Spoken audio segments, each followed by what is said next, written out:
jeunesse et des sports a rencontré les cadres en charge de la jeunesse et des sports de son département ce matin.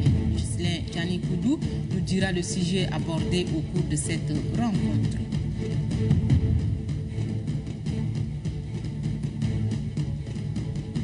Outiller les jeunes en technique de rédaction des projets, c'est le souci de la jeune chambre internationale. Plusieurs jeunes sont en formation à cet effet. Depuis ce matin, nous aurons des précisions avec Noubadoumbaï Talomati.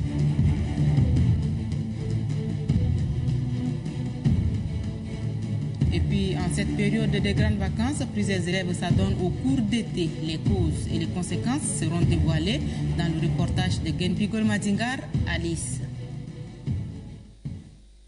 Mesdames, Messieurs, bonsoir et bienvenue dans votre journal que nous ouvrons avec ce message adressé au chef de l'État. Monsieur le Président de la République et chers frères, la célébration par la République du Tchad du 53e anniversaire de son indépendance m'offre l'agréable occasion d'adresser à votre Excellence mes chaleureuses félicitations et mes vœux de progrès et de prospérité accrus pour le peuple tchadien frère sur votre conduite éclairée. Je saisis par ailleurs cette heureuse opportunité pour vous renouveler ma ferme volonté de continuer à œuvrer de concert avec votre Excellence au développement et au renforcement des excellences relations qui lient nos deux pays. Je voudrais également saluer le rôle important que joue le Tchad dans la région du Sahel et rendre hommage à cet égard aux efforts que votre pays a consentis pour la préservation de la paix, de la stabilité et de la sécurité dans cette région. En vous réitérant mes vives félicitations en cette heureuse occasion, je vous prie de croire, Monsieur le Président et chers frères, à l'assurance de ma très haute et fraternelle considération. Mohamed VI, roi du Maroc. Il y a également le président de la République de Corée, Park Geun-hye, et le président de la République de Côte d'Ivoire, Alassane Ouattara, qui ont adressé le même message de félicitations au président de la République, Idriss Déby Itno, à l'occasion du 53e anniversaire de l'indépendance du Tchad. Une délégation du mécanisme africain d'évaluation par les pairs qui séjournent en N'Djamena a été reçue cet après-midi par le ministre des Affaires étrangères, Moussa Faki Mahamat, représentant le Premier ministre, chef du gouvernement. Au centre des entretiens, la mise en œuvre de la feuille de route du MAEP. Ramadaye Hassan. L'échange a porté essentiellement sur la mise en œuvre de la feuille de route de ces mécanismes conformément aux vœux du chef de l'État Idriss Déby Itno lors du lancement des activités du MAEP Tchad. Le représentant du Premier ministre chef du gouvernement Moussa Faki Mahamat a donné des assurances à la délégation du MAEP, accompagné du point focal Maria Moussa Ali quant à l'application effective de ces nouveaux mécanismes, gage de la bonne gouvernance, du dialogue permanent et de lutte contre la corruption rampante qui met à mal l'économie nationale. L'application du mécanisme africain d'évaluation par le père MAEP est un véritable outil pour sanctionner les agents de l'État indélicats qui pillent allègrement les deniers publics. Au sortir de l'audience, Joseph Zhang Manking s'est réjoui de l'engagement pris par les plus hautes autorités. Le Tchad s'est résolument engagé dans cet exercice du MAEP avec tout le soutien de votre président. D'ailleurs, ce qui est extraordinaire, c'est en quelques mois après l'entrée de votre pays au MAEP, tout de suite, quand nous sommes venus ici, on a vu que les structures qu'on devait mettre en place sont déjà là, elles sont prêtes, elles existent. Nous avons un point focal, nous avons une commission de gouvernance avec tous ses membres déjà nommés. Ensuite, il y a aussi le secrétariat qui a été nommé. Et encore plus, c'est qu'ils ont déjà leur bureau qui leur permettent de travailler. En regardant le passé, les guerres, les douleurs, tout ça, la page est tournée. Aujourd'hui, vous êtes en pleine construction de routes, d'infrastructures, d'écoles. Donc moi, je dis, le Tchad est bien parti. Précisons que la délégation du MAEP a eu plusieurs séances de travail avec quelques catégories socio-professionnelles du pays. Le ministre de la Jeunesse et des Sports, Mohamed Adoum, a rencontré aujourd'hui les cadres de la jeunesse et des sports de N'Djamena. C'était dans la salle de réunion du stade omnisport de Diguel. Il s'agit d'une rencontre de prise de contact, d'échange et surtout de mise au point des activités que mènent ces cadres dans les établissements scolaires, publics et conventionnés. Ghislain Tiani Koudou. L'encadrement de La jeunesse et le développement du sport en milieu scolaire préoccupe le chef du département de la jeunesse et des sports. C'est pourquoi il a tenu à rencontrer les acteurs de terrain dans ce domaine. Cette rencontre a permis au ministre de la Jeunesse et des Sports de connaître les coordonnateurs des sports des différents établissements scolaires, animateurs de la jeunesse et maîtres d'éducation physique et sportive. Mais elle lui a également permis de faire une mise au point sur l'encadrement de la jeunesse et le développement du sport scolaire. Cette année, le sport scolaire doit bouger. Le talent existe partout, il suffit seulement d'aller le chercher. Et ça veut dire aussi que nous avons failli quelque part. Il semble que ces derniers temps, les gens ne pratiquent pas les AS. Or, c'est à travers ces AS-là que nous allons découvrir et orienter les gens. Les enseignants que vous êtes, vous venez simplement faire vos 3 heures de la matinée et vous foutez le camp. Ça vous dit pratiquement rien du tout les après-midi. Or, c'est un créneau qui rentre dans le cadre aussi de votre emploi du temps. Mamata Doum a demandé aux responsables à divers niveaux de lui faire toute la situation sur le nombre des enseignants et le nombre d'heures d'enseignement.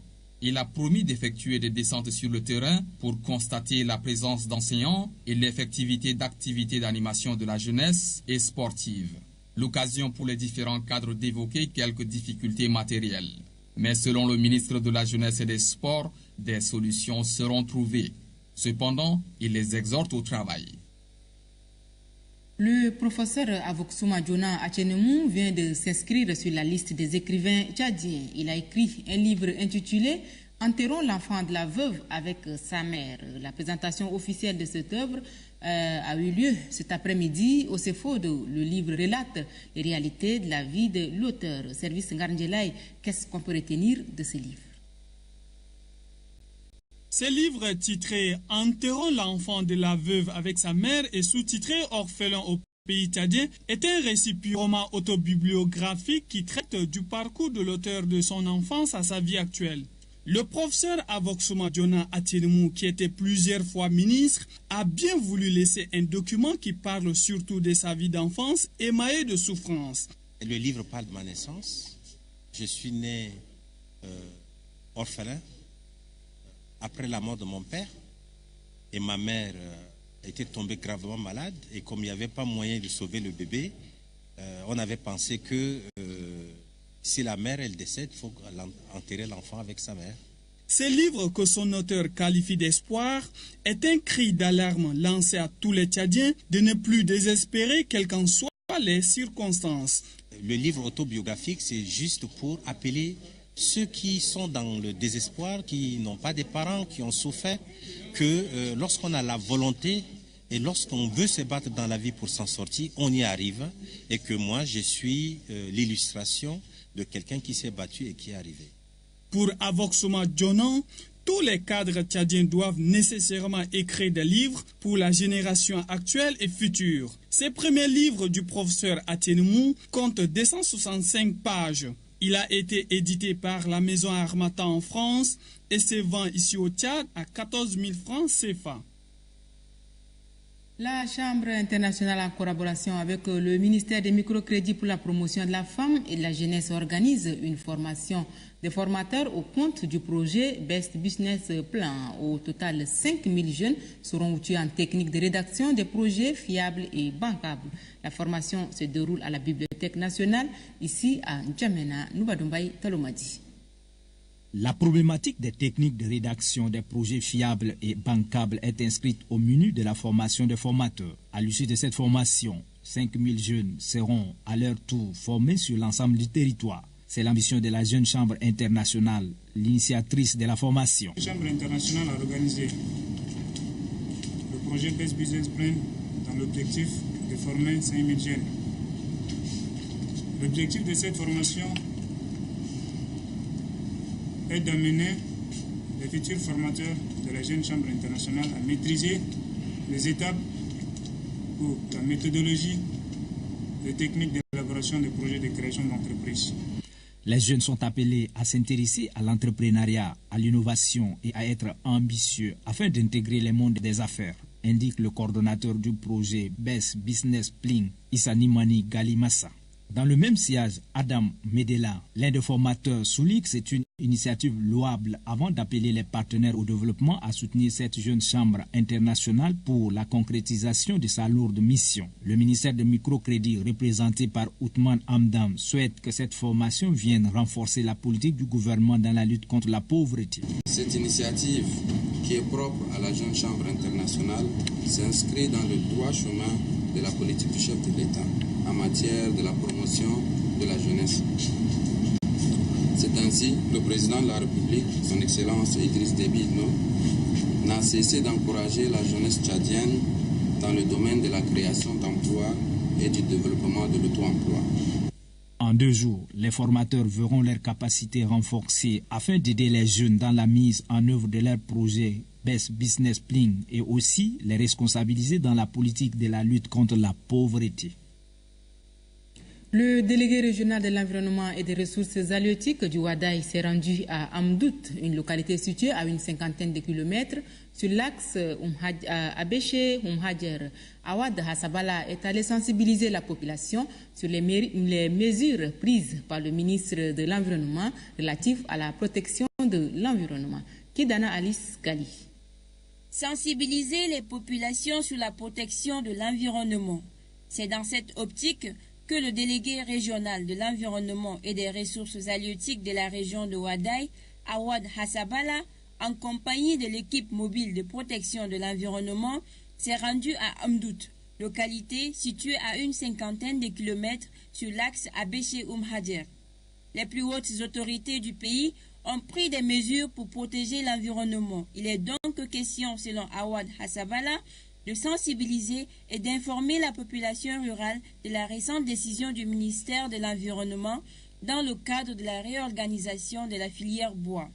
Une décision qui interdit strictement aux populations rurales de commercialiser de bois de chauffe aux abords des grands axes menant vers les centres urbains. La population d'Amdout a été donc interpellée à la mise en application de cette décision pour un environnement sain.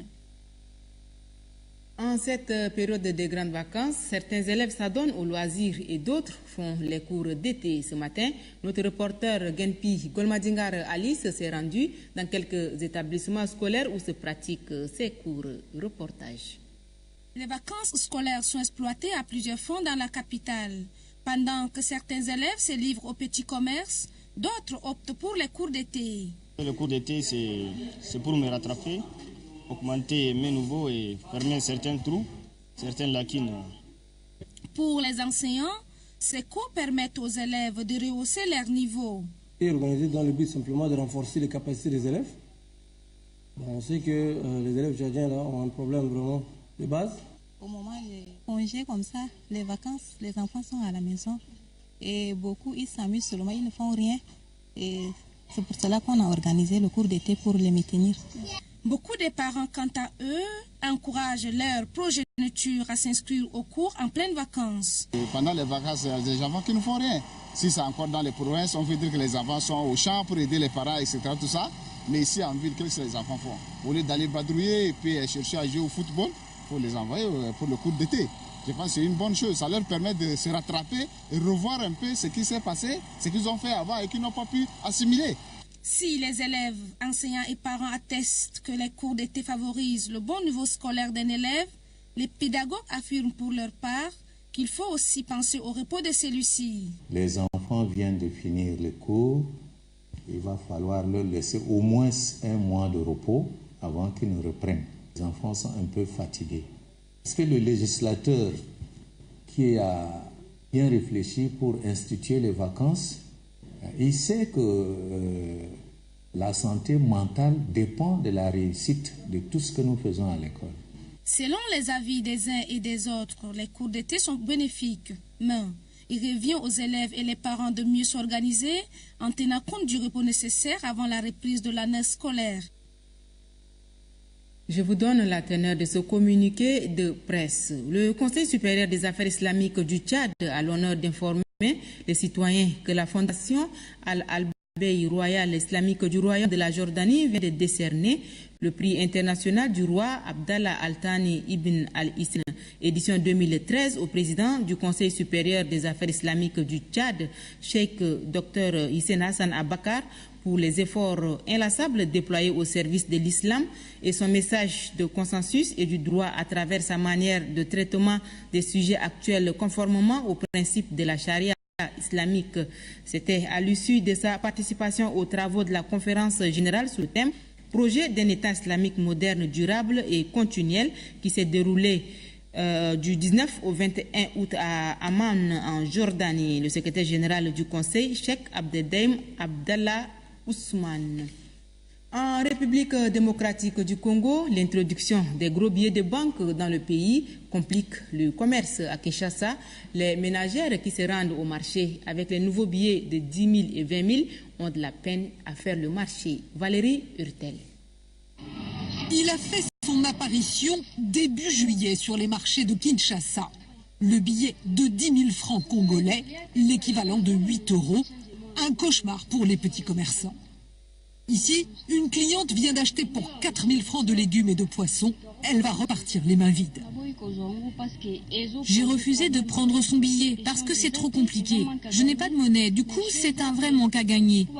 Il n'y a pas assez de petites coupures. C'est le seul billet que j'ai. Il me pose des problèmes depuis ce matin. 1 000, 10 000, 20 000... Dans tout le pays, ces nouvelles grosses coupures qui circulent depuis peu compliquent les transactions. Partout, la monnaie manque.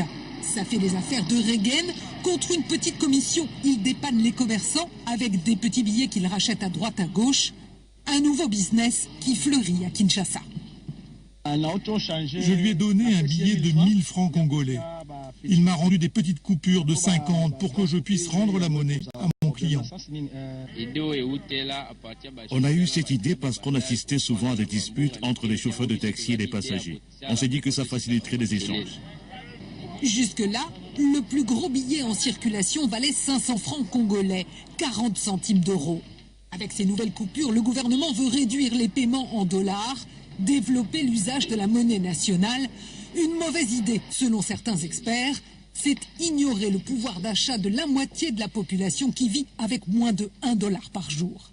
Si un client se présente devant une boutique avec un billet de 5 000 francs, même pas de 20 000 francs, cela veut dire qu'il a dans sa poche le revenu journalier de plus ou moins 12 à 13 personnes. Et s'il rafle tout ce qu'il y a comme petite coupure, le vendeur n'aura plus de monnaie d'échange. Pas de monnaie, et pourquoi pas atteindre la tentation d'arrondir les prix à la hausse, ce qui entraînerait une inflation. C'est un risque que beaucoup ici redoutent. Au Mali, les responsables de l'association des radios libres initient un programme pour favoriser la réconciliation nationale. Ce programme dénommé Studio Tamané consiste à diffuser 2 heures d'émissions et de journal par jour sur les antennes de 60 radios libres du pays. Caroline Pelé de l'AITV nous situe davantage. Les équipements sont prêts à Bamako, ils n'attendent plus que les journalistes. Produire 2 heures d'émissions quotidiennes, journaux et magazines en français et dans 4 langues nationales maliennes, c'est le pari de Studio Tamani. Le programme, initié par la Fondation Suisse Hirondelle, sera diffusé sur le réseau des radios maliennes. Un projet, mais surtout une idée bien précise du traitement de l'information. Donner une information impartiale, indépendante, et sur un réseau de 24 pour commencer, radio privée et locale, donc de pouvoir donner cette information un peu à tout le pays, au nord et au sud. L'idée est celle de contribuer au processus de réconciliation et de paix. Pour participer au projet, une quinzaine de journalistes ont été recrutés et formés. Objectif, indépendance et rigueur journalistique. Nous sommes avec des gens venant d'un peu partout, des médias de l'État, de la presse privée, de la presse écrite, de la radio. Nous sommes avec des jeunes aussi qui font tous leurs premiers pas. Bon, tout ça, ça complique un peu les choses, mais nous espérons que nous allons pouvoir relever le défi.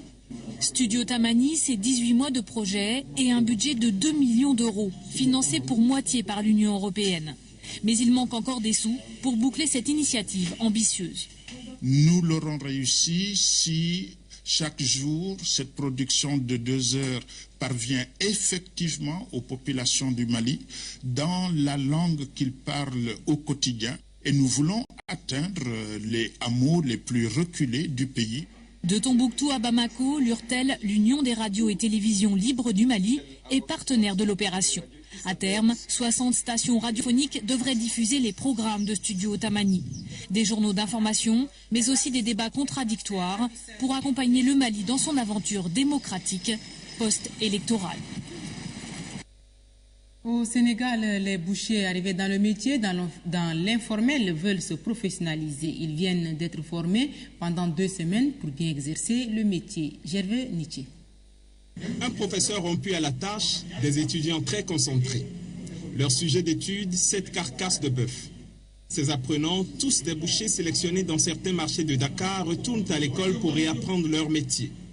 Formés sur le tard, ces bouchers vont être recyclés en 2 semaines pour être plus compétitifs face aux offres des boucheries de supermarchés. Ils connaissent le métier de façon routinière.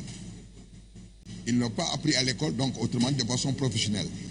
C'est la raison pour laquelle, depuis plusieurs années, on essaie de relever leur niveau en leur montrant ce que, d'abord, dans la théorie, ce qu'ils doivent savoir, pour que dans la pratique, ils puissent l'appliquer à la demande des clients. Dans plusieurs marchés de Dakar, voici le visage des boucheries. Des bouchers sans grande qualification, travaillant sans aucun respect des normes d'hygiène ou de découpe de la viande.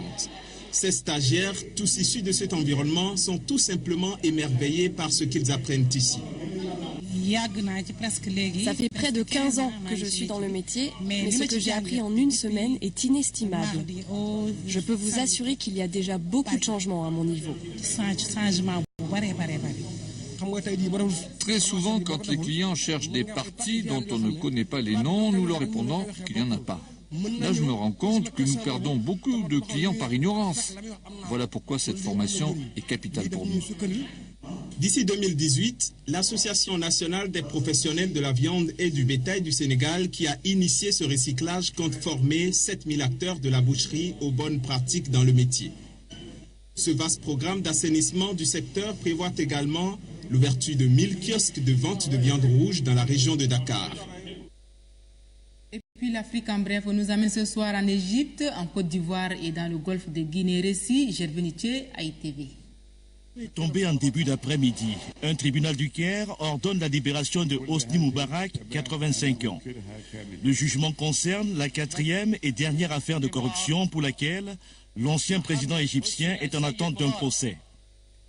L'ex-Raïs avait bénéficié de libération conditionnelle dans 3 autres affaires au motif qu'il avait déjà effectué la période maximale de détention préventive. À la mi-journée, il était difficile de savoir si le président renversé en 2010 allait effectivement sortir de cette prison. Pour l'heure, tous les regards sont tournés vers le parquet qui peut faire appel de la décision rendue ce mercredi. Nouvelle phase dans la guerre des chefs au Parti démocratique de Côte d'Ivoire. Le secrétaire général Alphonse Didier Madi annonce sa candidature à la présidence du PDCI. La décision d'Alphonse Didier Madi intervient 4 jours seulement après le conclave des secrétaires généraux du PDCI tenu à Yamoussoukro. Elle sonne comme un défi lancé au président Henri Konan Bédié. L'ancien chef de l'État ivoirien, poussé à la sortie, est aujourd'hui âgé de 75 ans. Lutte contre la piraterie dans le golfe de Guinée. La marine militaire nigériane vante l'efficacité de son action. 4 personnes arrêtées et présentées comme des pirates ont été montrées à la presse. Ces pirates présumés faisaient partie d'un gang de 2 personnes qui venaient de prendre le contrôle d'un bateau battant pavillon de Saint-Kitts et Nevis et transportant 17 000 tonnes de pétrole. La marine nigériane déclare avoir libéré le pétrolier et tué 12 pirates au cours d'échanges de tirs. Tournoi RTL Jeune Talent, la compétition s'est achevée hier après-midi au stade Omnisport Idriss Mahamatouia avec les victoires des filles de l'équipe Secus de N'Djamena et les garçons de l'équipe du 5e arrondissement. Ces 2 équipes représenteront le Tchad au tournoi panafricain RTL Jeune Talent prévu à Lagos au Nigeria. Kadnouba Théophile.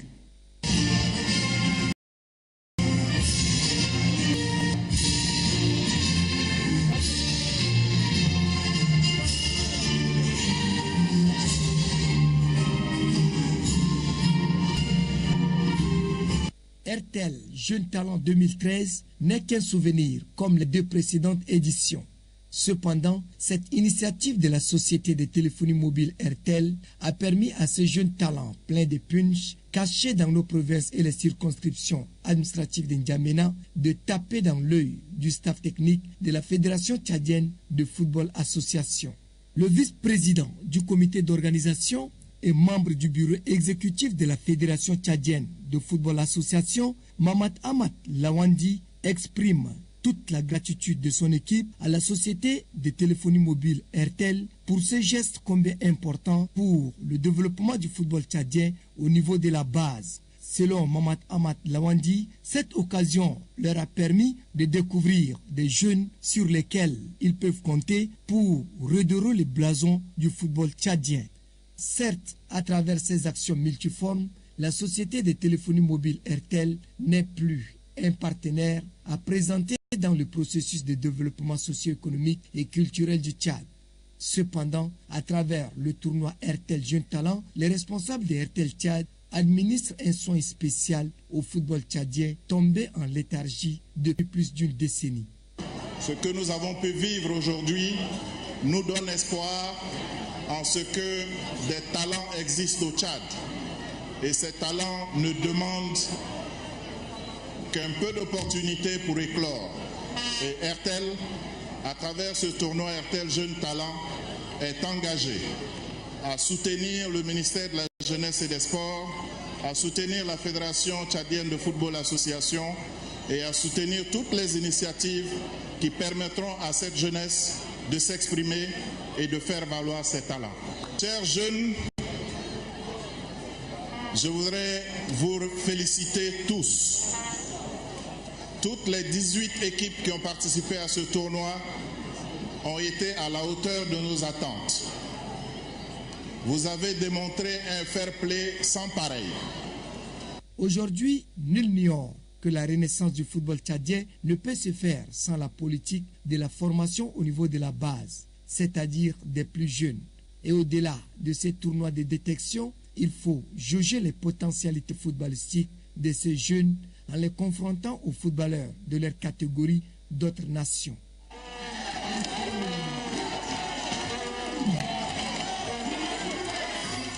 Les responsables de RTL Tchad, qui ne veulent pas faire les choses à moitié, n'ont pas omis ce volet important du développement du football. L'équipe de Secus s'est distinguée au niveau des filles en remportant ce tournoi. Et tout à l'heure, sous nos yeux, l'équipe du 5e arrondissement de N'Djamena s'est distinguée au niveau des hommes. Vous aurez à représenter le Tchad dans les prochains jours au Nigeria.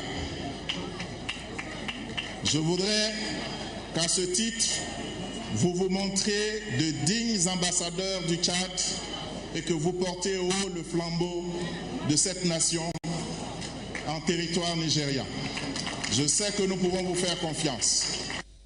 Le ministre de la Jeunesse et des Sports, Mamat Adoum, qui n'est pas resté indifférent vis-à-vis de cette initiative des responsables de la société de téléphonie mobile RTL, qui cadre parfaitement avec la politique de son département, a saisi l'opportunité pour exprimer sa gratitude à ceux-ci.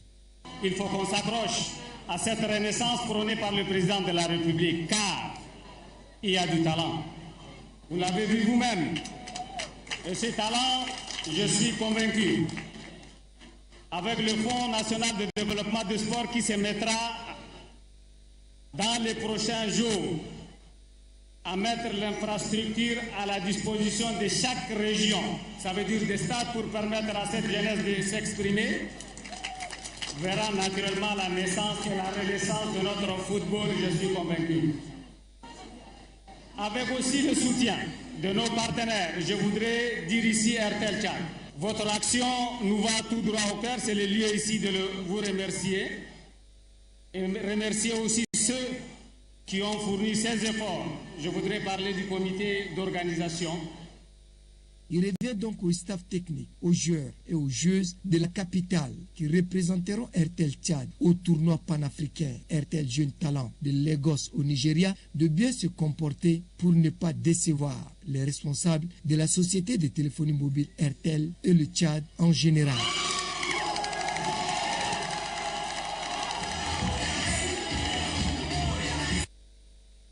C'est avec ce public reportage signé Kanouba Théophile que se referme ce journal. Merci d'avoir été des nôtres et à très bientôt.